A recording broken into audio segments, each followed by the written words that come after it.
এবার উঠতে হবে রে রাই। আর একটু বস না। না রে, বোনটা বাড়িতে একা আছে।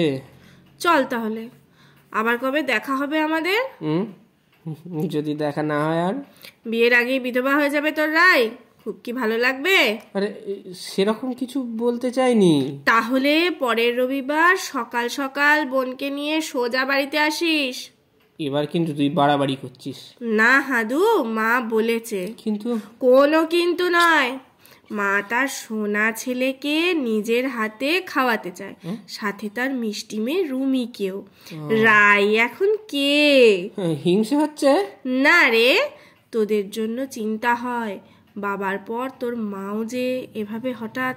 কি করব বল, মেনে নেওয়া ছাড়া গতি নেই। আমার কথা তেমন ভাবি না, বোনের জন্য কষ্ট হয়।